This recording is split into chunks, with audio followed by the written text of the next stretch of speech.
Hello everyone and welcome to today's Wild Rift guide. In today's guide we're going to take a look at the Madman of Zorn, Dr Mundo. Dr Mundo is a Baron lane tank. He is an incredibly tanky champion that does really well against magic damage because of his great sustain from his abilities. Dr Mundo also has the possibility to both split push with Demolish and Hullbreaker, or join team fights with the rest of his team so he can be that frontline tank and take a lot of damage. Moving on to the build with Dr Mundo. Since Dr Mundo is a tank, he loves to stack a lot of health, armor and magic resist, but this can also be flexed around depending on the situation of the game and who you're against. But generally a good first item is Sunfire Aegis. It gives Dr Mundo a lot of maximum health and a little bit of an ability haste. You also have the Immolate passive, which you deal magic damage per second to nearby enemies. Now Dr Mundo loves to get in the face of the enemies, so dealing AoE damage around you is really helpful. And when you deal damage to champions or epic monsters, it also increases the damage by 8% for 5 seconds, and it stacks up to a total of 6 times. This means that the longer that you're in the fights, the longer that you're attacking enemies and you're basically in the face of enemies, the more damage Sunfire Aegis will deal, which is quite nice. For the second item, we have Dead Man's Plate, another item that gives you quite a lot of maximum health, and this is your armor item, so it gives you a little bit of movement speed as well. But the great thing about Dead Man's Plate is the momentum passive. So moving builds up momentum, granting up to 40 movement speed and 100 stacks, and attacking removes all momentum and it decays when movement is impaired. So the most important thing about this is that with Dr Mundo, he doesn't really have a lot of dashes or a lot of mobility. He's all about the movement speed and just running into the face of the enemies, because with his passive he basically gets immune to crowd control for a little bit. So when you're running towards someone, when you're attacking them with Dead Man's Plate, you're going to be dealing a little bit more damage with crushing blows, and you also get a little bit of extra movement speed as well from Dead Man's Plate. So overall it is a great item for Dr Mundo. For the boots, plated steel caps is normally the best option because you don't really need mercury treads because you have the built-in immune CC with your passive. For the boots upgrade, I have stasis here. You can go for other upgrades as well. There are quite a few good options. You can go for stone plate, but this does reduce your damage, and because you're already a tank, most of the time you don't really want to go stone plate. You can go for something like redemption if you want to. Shadows is also very good. There are a lot of good options, it just depends. And also glorious enchant is very good because you get that extra movement speed to run towards the enemy champions. For the next item, Spirit Visage, a huge item for Dr Mundo. 100% recommend building this, even really when you're not against a lot of magic damage. Spirit Visage is just a great item overall. You get maximum health, you get the extra magic health regen, and also the ability haste. The magic resistance does help him, but the important part is the blessed passive. Increases all healing, regen and drain effects on yourself by 30%. Now Dr Mundo's ultimate heals him. Dr Mundo's second ability also heals him, and also his first ability as well when you land it on a minion or a champion. So this means that with Spirit Visage, all of your healing that you already have with Dr Mundo gets increased by 30%, which means that you can just tank more damage and be just that annoying frontline tank that people just don't really want to deal with.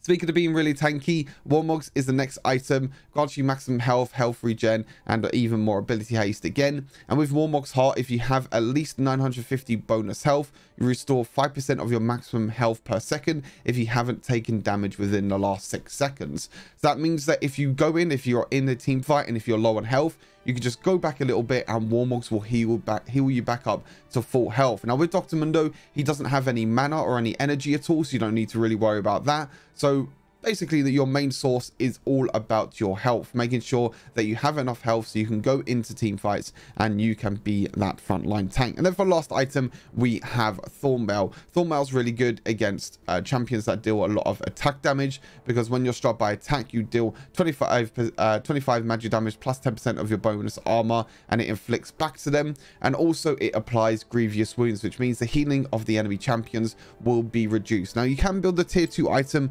earlier if you want to. This is the Bramble Vest. If you're against a lot of healing in lane, like say for example a Riven, a Fiora, any champion like that, you can go Bramble Vest early on, and then you can finish Thornmail later on in the game. For the runes, Grassy Undying is just the best option for Dr. Mundo because he loves to stack a lot of health and he loves to just stack health from himself. So with Grasping Undying, you deal bonus damage based on your maximum health. You also heal 2% of your maximum health as well, and you permanently increase your health by 5. So this is every 3 seconds in combat. Basically, your next attack on a champion will be enhanced. So when you're attacking minions, that will basically count as you being in combat. And when you walk up, attack a champion, you pop Grassy Undying, and you get all them bonuses, which is always very helpful. For the next rune, you have Triumph. Now, Triumph is really good for Dr. Mundo because he gets that little bit of extra healing when he gets a takedown. This is a kill or assist. And he also deals more damage to enemies that are below 35% health. You can swap this out for Weakness if you want to. Weakness is pretty good for Mundo, especially because you're going to be spamming your first ability a lot, which slows, which means that you will deal with the 5% more damage. But I think Triumph, with the healing and with the extra damage that you get, is very helpful. Second Wind for your next one, again another great rune for Dr. Mundo because he likes to just go forward, attack a little bit, and go back and play safe. You can just basically farm at range with your cleaver, so you gain 5 health every 5 seconds, and after taking damage from an enemy champion, you regenerate more health over the next 5 seconds. This effect is doubled if you're a melee champion, so it means that Dr. Mundo can just sustain a lot more and stay in lane for a longer period of time. And then for last rune, we have Demolish. Now, if you want to split push with Demolish, you can go for items like Hullbreaker as well with Dr. Mundo, which can be very helpful. It means that you're just going to take towers very, very quickly. And Dr. Mundo also scales with maximum health, which Dr. Mundo loves to build. Now, if you don't want to split push, if you want to focus on being in team fights, then you can go for Hunter Genius instead. It's another great rune for Dr. Mundo. It means that he can use his abilities more often, and takedowns are really easy to get for Mundo because most of the time you'll get assists, but assists will count towards takedowns. Then for the spells, we have Flash and Ignite. As I said, this build is very flexible depending on the situation of the game. There are more armor items that you can build like Randuin's Omen, more magic resist items you can build like Force of Nature. It depends who you're against and how much damage they deal, whether it's AD or AP damage. But that's everything for the build. Let's move on to the abilities. First off, let's take a look at Dr. Mundo's passive, which is goes where he pleases. Dr. Mundo resists the first immobilizing effect, losing a percentage of his current health, and instead dropping a chemical canister nearby. Retrieving that canister reduces the cooldown by 10 seconds and heals Dr. Mundo for a percentage of his maximum health. And the enemies can destroy the canister as well. So this is really important for Dr. Mundo when running towards enemy champions. You don't have to worry about the first point of crowd control that you might get because it will drop the canister. The only really way that I can really show how this works is if I quickly respawn the Rift Herald. When the Rift Herald charges towards you, this is also kind of an immobilizing effect. You can see what happens is the canister drops on the floor. This can be picked up by yourself or the enemy. When you pick it back up, that means that you have the passive again available. So it's really important with Dr. Mundo when running around that you always keep an eye out on your canister to pick it back up so you can be immune to the next crowd control that comes towards you. For Dr. Mundo's first ability, we have Infected Bonesaw. Dr. Mundo throws his Bonesaw, dealing magic damage equal percentage of the target's current health and slowing them by 40% for a few seconds. Now, the important thing with Dr. Mundo is that his abilities use health instead of mana. Now, with Infected Bonesaw, when you throw it out, you will lose health, but then hitting an enemy heals Dr. Mundo for 25 or 50, depending if he hits a champion or a monster. So most of the time, it's really important to make sure that you hit at least a minion or even a champion with Infected Bonesaw. So even though you lose a little bit of health in the early game when using the ability, you'll get that health back anyway when you land it. And this ability also deals up to 350 damage against monsters. Now, Dr. Mundo Jungle is a pick that you can play, but to be honest, I wouldn't really recommend it. I think Dr. Mundo is a much stronger Baron laner than a jungler. Now, really easy ability to understand. All it is when you throw the ability, you can hit a target champion, and then when you hit the champion, they get slowed, and it also deals a little bit of damage. Now, when you miss the ability, as mentioned, it will lose you health, especially when you're really on in the early game. If I just quickly reset my level, you can see that you could lose you could lose a little bit of health, as you can see there. But obviously, with all my full items, I can regen health back up over time. But when you use the ability and you hit a champion, you can see that you heal 50 because it is a champion. And when you hit a monster, that will be 25. For Mundo's second ability, we have Heart Zapper, which charges the defibrillator for a few seconds, dealing magic damage per second to nearby enemies. This works really well with Sunfire Ages, as Sunfire Ages also deals damage to nearby enemies as well. And you can recast this ability, and what it does, it detonates the defibrillator, dealing magic damage to nearby enemies. And if the detonation damaged an enemy, Dr. Mundo also heals for 15% of the damage taken from Heart Zapper's duration. And if it is damage a champion or monster, he heals 30% instead. So it's really important to time this ability correctly, because when you use the ability, there'll be a black health bar that you'll be stacking up over time because you're going to be taking a lot of damage. And making sure you use this ability when there's a champion nearby means that you'll be able to heal up a lot of the damage that you got taken. This means that you can stay in the team fight for a lot longer, and it also means that you'll be able to just be that frontline tank and just deal a little bit of damage as well, because with Dr. Mundo, you always want to be in the face and in the front line of the enemy champions. Now, when you use this ability, when you use your second ability, you can see the effect there, just a circle underneath you. This shows you the radius of your second ability, and that means that when you're able to reactivate the ability, you'll be able to heal a little bit of health. Obviously, I'm not really taking any damage. I can take a little bit of damage from the Rift Herald just to quickly show you. So when you use the ability, you're going to lose a little bit of health. When you activate the ability again, when there's, a Rift Herald or champions near you, you'll see that you'll be able to heal up a little bit of health. I'll quickly show you again. Use the ability again, and there you go. You can heal a little bit of health. For the third ability, we have Blunt Force Trauma, which has a passive, which Dr. Mundo gains 15 plus up to 30% attack damage based on his missing health. So this could be really good for trading in the lane phase, especially during team fights. And it also has an active, which empowers his next attack to deal additional physical damage and also more physical damage based on your bonus health, and it's increased up to 60% again based on Dr. Mundo's missing health. So it's really nice to use this ability when Dr. Mundo is low on health. Now with Dr. Mundo, this could be used a lot during the laning phase, because Dr. Mundo swats the target away, and if it was killed or if it was a smaller monster, it deals the damage to enemies in its path. So when you use the ability when someone is low on health, then you'll be able to use the ability, and it basically pushes that enemy champion or the minions in a line, which means that it could deal damage to enemies behind it as well. So all it is, when you use the ability, you'll see that Dr. Mundo gets a sound, and you can see that there's a little bit of a extra bonus that you get from using the ability. You can see there's a little bit of a cooldown as well when you use the ability. Just means that your next auto attack will be empowered. I won't be able to show you how the third ability works in terms of pushing enemies, but stay tuned for the gameplay part later on in the video, and I'll show you exactly how the ability works. And lastly, for the ultimate, we have Maximum Dosage, which heals for 20% of Dr. Mundo's missing health. So most of the time, it's really good for Dr. Mundo to use this when he is low on health. And you gain attack damage, movement speed as well for a few seconds, and he heals 20% of maximum health over the duration. So when you use the ability, it's really important, as I said, to use this when you're low on health, because when you're low on health, it means that you'll be able to heal up more damage over time. So when I take a little bit of damage from Baron, you can see when I use the ability, there you go. You heal up a little bit of health instantly, and you also heal damage over time as well, depending on how long your ultimate will last. And as you can see, you're just going to be able to tank a lot of damage, heal a lot as well. And you can see that you can use this even when out of combat as well, because the healing is really important. You also have the Warmox passive on top of that, and as you can see, when you're full build, you can heal up to full health very, very quickly.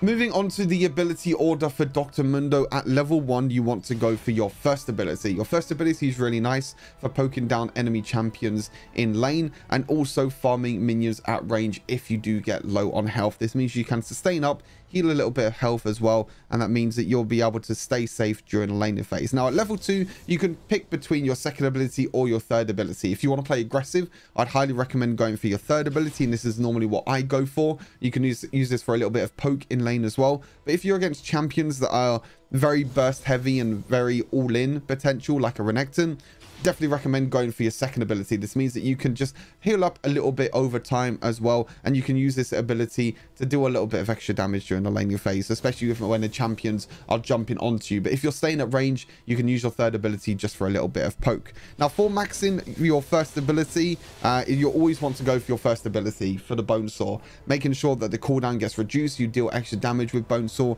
is really, really important, because this is your main ability that you're going to be spamming a lot. Then you go for your third ability, as this is your other main damage source. And then lastly, you want to go for your second ability. And at this point in the game, when you're max build or when you're at the maximum level, means that you can keep throwing out your first ability, you can keep sustaining all the damage that you're going to be taking, and you're basically just going to be a solo frontline tank, and it's going to be really, really hard for the enemy team to deal with. Now, that's everything for the guide for Dr. Mundo. Let's head on to the gameplay.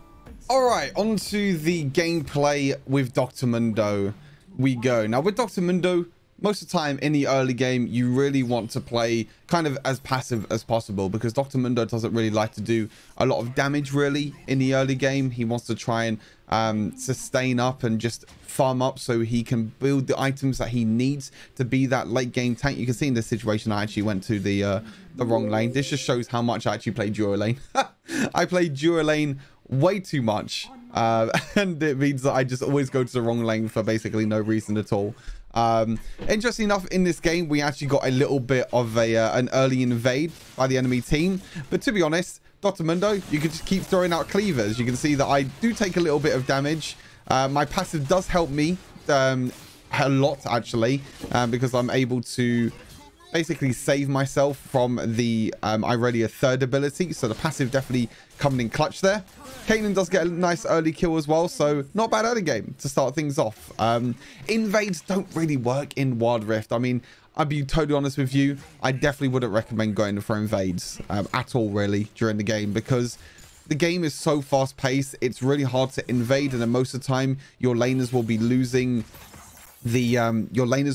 a lot of minions anyway, because they'll have to come towards the lane, towards the jungle. They'll have to help you out as well, which means that most of the time it's not going to be really that helpful. You can see here that I went for my my second ability second, because I was kind of worried that the Irelia was going to jump in. Zinchar does come for a gank. We do get Irelia's flash. I do lose quite a little bit of health. I'm quite low on health, but Zinchar's going to help me push this lane anyway, which is going to be very nice of him. So I'm able to go back and reset. But yeah, the invades don't really work. I mean, I wouldn't really recommend it. You can see here what I'm actually going to do here is I'm actually going to bait the Irelia in, because Irelia doesn't know that Xin Zhao is still here.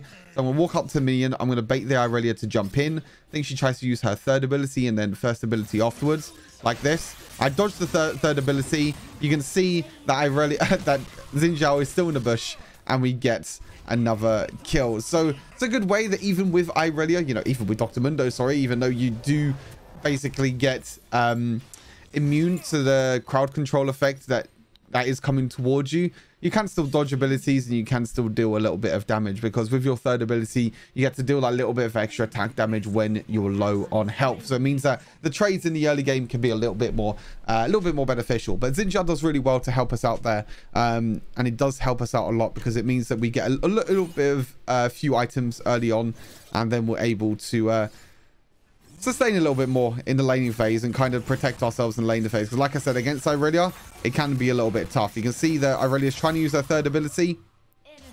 Misses the third ability because I dodge it again, which is quite nice. Trading a little bit here against Irelia. She does use her exhaust, which means that her exhaust is completely down right now. I have my ultimate, so I can play a little bit more aggressive if I want to, but also she has her ultimate as well. So it's really important to make sure that you stay a little bit more healthy, because even though your ultimate does heal you, it only heals you for a little bit of burst, and then it heals you for a lot more over time. So it's important most of the time to use it as kind of the sustain team fight sort of ulti, instead of using it as kind of an instant burst ulti for the healing. You can see with the third ability here, this is how the third ability works. And when you use the third ability, it basically pushes the minions behind, which means that you can deal damage to other minions behind them, which means you can push the lane quicker, or you can deal damage to champions as well at the same time. See that I'm walking up here a little bit. I'm dealing a little bit of extra damage to the Irelia. I'm going to try and get the healing here. I do go a little bit too far because he's able to I didn't have to flash away here as well. Yeah, I go a little bit too far because I got a little bit greedy for the honey fruit that I wasn't able to get. But but I was able to sustain up anyway with the ultimate, even though Riven was there, and I was able to survive with the flash as well. But a little bit risky, to be honest. I did think that the minions were there for a longer amount of time so I can walk up and take the healing, but looks like I really cleared the healing a lot quicker than what I thought, to be honest with you. So we're just going to be pushing out the lane here. You can see that, you know, Dr. Mundo, you know, doesn't really do too much in the early game. The early game is not really where Dr. Mundo thrives. Dr. Mundo really thrives when it comes to the mid and the late game when you have a few items. So I'm going to go for Sunfire Aegis as the first item, as I mentioned. Sunfire Aegis is just a great first item for Dr. Mundo, dealing the AoE damage around you, and that stacks up as well over time. And obviously with Dr. Mundo, you're going to be in the face of the enemies a lot. You're going to be stacking up that passive a lot. So it means that you'll just be able to deal more damage, which is always helpful for Dr. Mundo, because Dr. Mundo doesn't deal the most amount of damage, but Sunfire Aegis helps him a little bit with that if he needs it. Now I can see that Riven is kind of in my jungle. I'm in a little bit of a 2 versus 1 situation. You can see that the passive does save me there a little bit with the third ability. You can see that I'm just walking up a little bit. I'm not really doing too much. I'm just baiting enemies in. I'm going to go back and get the healing. You can see the Xin Zhao's a little bit behind me, so I know that I can walk up a little bit. But to be honest, in this situation, my jungler really should be going for the dragon right now. But instead, both junglers are bot lane, and we're going to be in the 4-18 fight. I'm focusing the Irelia down here. You see that unfortunately I wasn't able to kill the Irelia. I am able to turn this back around. Now you can see my Sunfire Aegis is stacking up a lot of damage, and I get myself a cheeky little double kill. So that's all to do with the Sunfire Aegis and with how much attack damage you can get from your third ability as well. Even when you're low on health, you should really feel confident about yourself because you have the extra attack damage that you're able to get. So I'm going to go for Bramble Vest to get that little bit of healing reduction early on. Especially against champions like Irelia and Riven, because they do have a little bit of healing. They can go for items like Divine Sundra, which gives them healing, and also Blade of the Rune King, which probably Irelia has Blade of the Rune King already, so I need to go for the early healing reduction as well. So 3-0, a good start to this game, even though Xin Zhao was a little bit of a questionable play, because I could have just been a distraction for him, to be honest. I could have been like, okay, I'm just gonna, you know, survive in a 2 versus 1 situation, and then you can go and take the objectives. But to be honest, getting 2 kills myself is not that bad. But Jinx is getting a little bit fed, which is always the scary part for Dr. Mundo, because Dr. Mundo doesn't really do good against a lot of like sustained damage, like a lot of damage over time. He does well against a lot of burst damage. He does struggle a little bit against a little bit of sustained damage, like a Jinx that can always auto attack you, especially because they're going to build items like Executioner's Calling, which means it's just going to be even more annoying. So here I'm trying to kill the Irelia, but it's way too difficult to try and kill Irelia at the moment. Again, I try and go for the healing orb. I have to use my ultimate, but to be honest, my ultimate's only on like a 45-second cooldown, so it doesn't really mean too much. You know, 45-second cooldown, I could just be like, okay, cool, I can use my ultimate, be a little bit of a nuisance, and then use my ultimate again in 30 seconds anyway. The enemy team unfortunately did take the dragon. It is the Infernal Dragon, which means they're going to be getting a little bit of extra damage, which can be annoying. This is where bone plating can come in handy. I use a bone plating to deal a little bit extra damage, but I do make a little bit of a mistake because I forget about the Sunfire Aegis. Now, obviously, with Sunfire Aegis, dealing damage around you means that you'll get tower aggro straight away. If I didn't have Sunfire Aegis there, I probably was able to just take the Demolish passive and take the turret platings and then back away. But obviously I took the tower aggro because of Sunfire Aegis, and I overextended a little bit. So bear that in mind when you're using Sunfire Aegis, is that when you're under the tower and when you have enemy champions nearby, you can take tower aggro, which can be a little bit annoying to deal with. But Xin Zhao's going to jump onto Irelia here and probably get a kill. But again, we're just going to lose another tower for this. Sorry, another objective for this as well. So we're going to lose both the dragon and the Rift Herald, which is really, really annoying. So Xin Zhao is not doing the best at the moment in this current situation of the game. You can see that I'm just going to walk up here and do a little bit of damage to the Riven. You can see that knock-ups and everything as well. Even like Riven's second ability is also immune with Dr. Mundo's passive as well. You can see that when you pick up the canister, it means that it reduces the cooldown. So then that means that my passive can be up and available again when I need it. So it's really important against Dr. Mundo to make sure you pick up the canister as well. Because when you pick up the canister, it means that you'll be able to increase the cooldown of Dr. Mundo's crowd control abilities. But you can see here of how much of a nuisance I can be. You know, Leona tries to jump on top of me. He can't really do that much. So all I'm doing is just, I'm just tanking so much damage. I'm just like, yeah, Leona, come to lane. You can do whatever you want. My canister comes back up again. I do get crowd control, but I'm a tank. I can just take as much damage as I want to. Pick up the canister again for some extra healing. Then there's 4 people bot lane. And when there's 4 people bot lane, there's only so much a Dr. Mundo can do. And unfortunately, Zinjar does get a little bit overextended there. And does, unfortunately, die for it. You can see with Dr. Mundo, you know, he doesn't really deal the most amount of damage, but he's just such an annoying tank to deal with because he heals so much. He's immune to crowd control. It's absolutely ridiculous. You see that Echo's trying to walk forward here. He does use his ultimate. I'm going to try and chase him here, but to be honest, not really the best situation to be in. I do get stunned up, and I do unfortunately die. I think that was a situation that I didn't realize that the Jinx was down in bot lane, unfortunately. So it's a little bit of a hard situation to deal with when the Jinx is able to rotate down and deal a lot of damage, because I had the slow from the W of Jinx, which popped my passive, and then on top of that I had Irelia stuns, I had Echo stuns on top of that. So when there's a lot of crowd control, like one on top of the other, that can be where Dr. Mundo can struggle a bit. You can see that Jinx is now 6-1. Jinx is in a very, very scary position for a Dr. Mundo, because when she eventually gets Executioner's Call in, that's really where Jinx can be really annoying, to be honest with you, for Dr. Mundo. I'm walking up here, but I can see the Irelia's moving down, so I'm not going to go too far here and overextend. I'm just using my cleavers to just attack a little bit, just to make sure that I can deal with a little bit of damage. You can see with my Sunfire Aegis as well, you can see how much damage I can tank, but unfortunately there's just no one else here. You can see Xin Zhao finally coming in, and I get the shutdown onto the Jinx. Big boy shutdown on the Jinx. That's 600 gold in the back pocket for a Dr. Mundo, so he can be more tanky. But yeah, you can just dodge, dip, dive out of fights. You know, he doesn't have a lot of mobility, but that's where Dr. Mundo can just be like, okay, I'm just going to walk here, I'm just going to walk over there if I want to, and just be really, really annoying. This is where Dr. Mundo really starts to get into champion territory, I guess you can say, because early game he's not really a tanky champion. He doesn't really do that much, but he really thrives when he gets them into the mid and late game. To be honest, here I should really go and help my team, but I am quite low on health, so I'm just trying to push this bot lane tower as quick as possible. I'm just going to go back to base now, because I know that my team is losing quite a lot in mid lane. Even though I could probably take the tower here, I think the minions will take the tower anyway, which they do, because they're quite big, to be fair. Quite a big minion wave down in bot lane. I'm going to go for Warmogs, it seems like as a third item. I think I go for Redemption here. Yeah, I go for Redemption, and then I go and build towards Warmogs. So they don't really have a lot of magic damage, but to be honest, Spirit Visage is a good third item anyway, even, as I said, even when you're not against a lot of magic damage, because that extra self-healing that you get is really, really nice.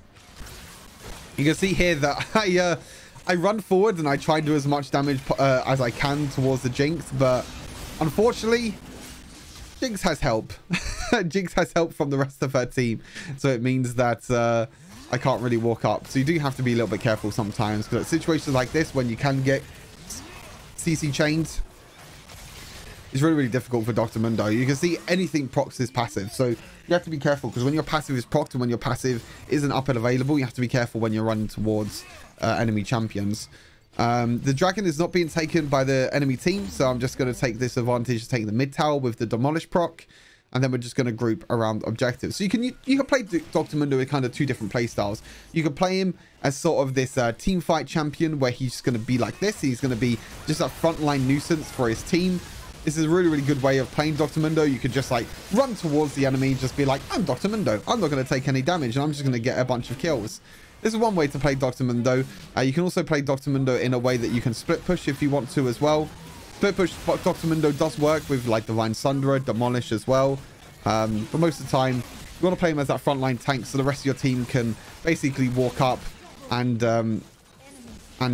deal damage, because you're going to be taking a lot of damage anyway. You can see even a fed Jinx can do a lot of damage to Dr. Mundo. It is a little bit difficult for Dr. Mundo sometimes, especially when champions go anti-heal against Dr. Mundo, like Morellonomicon or Mortal Reminder.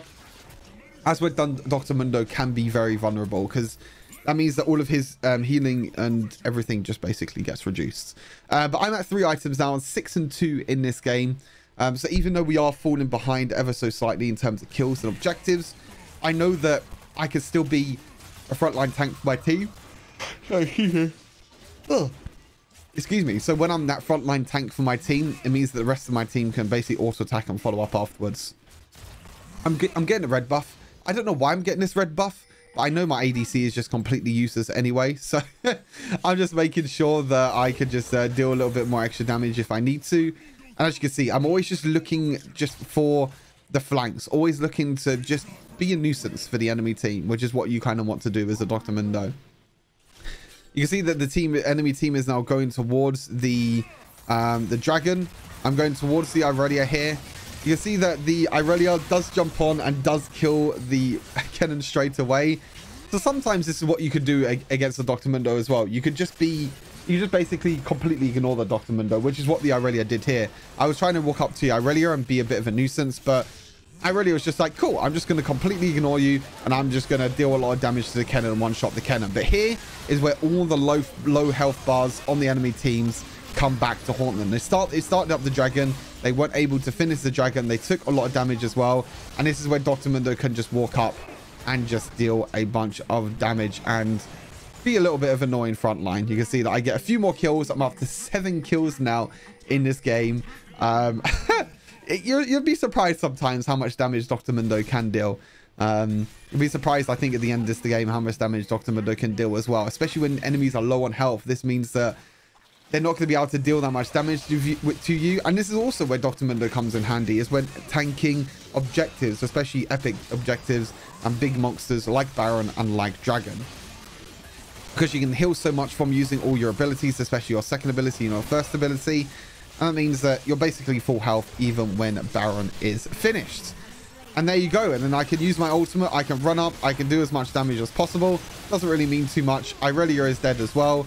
And as you can see here, I'm just running in the face of the enemies. There's nothing that they could do about at all. The Riven's just like, okay, I can maybe kill a Dr. Mundo. No, I can't. I have the healing from the Nami. I have myself healing as well at the same time. To be honest, I'm not really too sure if the Jinx actually bought anti-heal this game. I mean, with the Dr. Mundo, you need to build anti-heal at least as a second item. Like, at the latest second item. Sometimes you could do it the first item.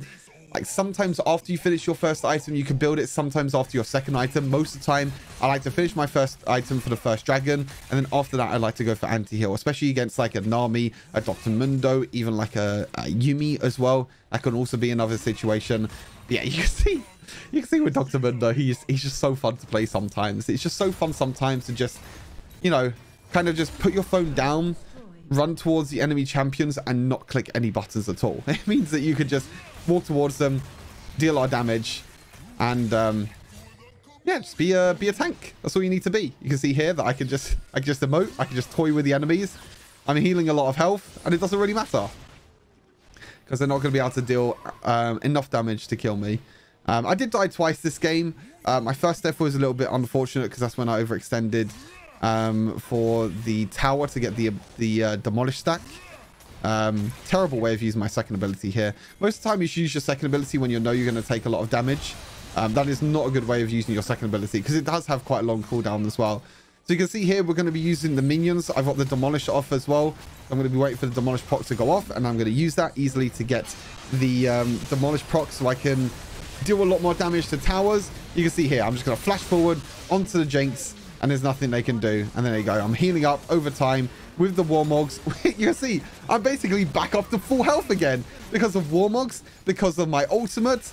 You can see I'm back up to full health. Cool. I can go back into the fight again. It doesn't really matter at all. It's ridiculous what you can do with Dr. Mundo and how tanky you can be with Dr. Mundo as well. Especially because of Warmog passive. So you got your ultimate plus the Warmog's passive as well. This is a bit of a situation where I did overextend a little bit. I did take a little bit more damage than what I wanted to. And this is where, yeah, this is where I probably should have backed off. I should have backed off. I should have, I should have backed off. I should have gone back to base. But yeah, a little bit unfortunate that I overextended a little bit. A little bit of limited testing, to be honest with you. But we got 2 objectives. We got minion wave pushing in the Baron lane as well. So it means we're getting close to 3 towers. Yeah, there's a situation where you can You can go in, you can be that tank, and then when you back off and use your ultimate, because of your Warmog's passive as well, you just heal up so quickly to full health, so quickly, which is really nice. So yeah, really cool, really nice. We're at the point in the game now where I'm basically gonna become unkillable. I'm just saving up to go for Spirit Visage as the final item, which means that my healing is going to be even more. The reason why I didn't build Spirit Visage this game, I believe, was because, you know, Jinx is the main carry for their team and they don't really have a lot of magic damage. They basically have full AD damage. So it's important to make sure that you get, excuse me, get the armor that you need, especially when you're against like pretty much a full AD team. But yeah, my team is for some reason stacking around Baron when Elder is up, which is a little bit scary, but it seems like my team is completely fine anyway. I'm just staying in base at the moment, waiting for Spirit Visage, which is going to be up in 2 gold. Boom, and there you go. So even though it's a 4 versus 5 fight, my team still wins, and we can just end the game off of this push. So yeah, I mean, I feel like I did pretty well this game, to be totally honest with you. I felt like this game was pretty good. I think the early game wasn't too bad. It was like okay in the end. It wasn't the best, it wasn't the worst. It was an okay situation to be in. I did die a few times, which is a little bit of my fault, but this gameplay really shows you how annoying Dr. Mundo can be to deal with, and how important execution calling really is, to be honest with you, because you need to make sure that you get executioner's calling so you can reduce the healing of Dr. Mundo, so that means you can try and kill him. So you can see that I don't think Jinx even had anti-heal this game, which is a huge mistake. So make sure, if there's anything you take away from this video, make sure you build anti-heal against Dr. Mundo, or against any healing at all, really, because there's so much healing in the game right now. It's really important to go basically any sort of anti-heal. So there we go. We're full build. We got the Elder Dragon, we got the Baron, and now we can just end the game. And I'm pretty sure we just run it down mid here, and we just completely end the game, if I'm not mistaken. I think this is basically where the game is going to end. We're just farming up minions. I don't know why I'm farming up minions here. I think I'm just waiting for the rest of my team to come. Wait for the team to respawn. We're going to Baron up this wave. We're going to push the wave as quick as possible. And then we're going to go and finish off the game. So yeah, Dr. Mundo gameplay. Pog Dr. Mundo gameplay. Not really. I want to say Dr. Mundo is the best champion right now in the current meta, because as I mentioned before, Dr. Mundo does really well against magic damage. But the problem at the moment is that there's not really a lot of magic damage in the game at the moment that's really strong. You know, at the moment the meta is all about bruisers. It's all about AD champions and how strong AD champions are, which Dr. Mundo can struggle with a lot. But you know, I mean, he can still be fine. He can still work. I mean, in my tier list, he's quite low on the tier list, but he still can work completely fine. You know, there's still a situation where Dr. Mundo can work. But there we go. We're going to finish the game here. 22 minutes into the game, we're going to finish. Yeah, like I said, overall, Dr. Mundo, an okay champion, not the best in the current meta, can struggle, especially in the laning phase. But if you can survive during the laning phase, and if you can get a few items under your belt, then that means you can become a bit of a beefy tank overall. You can see my damage, most damage in the game, 38,000 damage with Dr. Mundo, and I also took the most damage as well, 35,000 damage. So you can see that Dr. Mundo can deal the most damage, and he can also take the most damage as well at the same time. But you can see with my full build here as well, as I quickly swap over, there you go, there's my full build as well, the exact same as what I showed you in the guide. But you can see that for some reason Jinx went anti-heal as a final item, and no one else has any anti-heal. Riven has anti-heal. Irelia does have anti-heal as well, so does Leona, but Jinx was the main problem. I think Jinx is really important with the Jinx that you get anti-heal, because you're going to have a lot of range against Dr. Mundo as a Jinx, so building anti-heal is really important. But anyway, that is it for the gameplay for Dr. Mundo, and that is it for today's guide for Dr. Mundo. Hopefully you enjoyed. Let me know what you think down in the comments, and I'll see you all in the next Wild Rift video. Peace.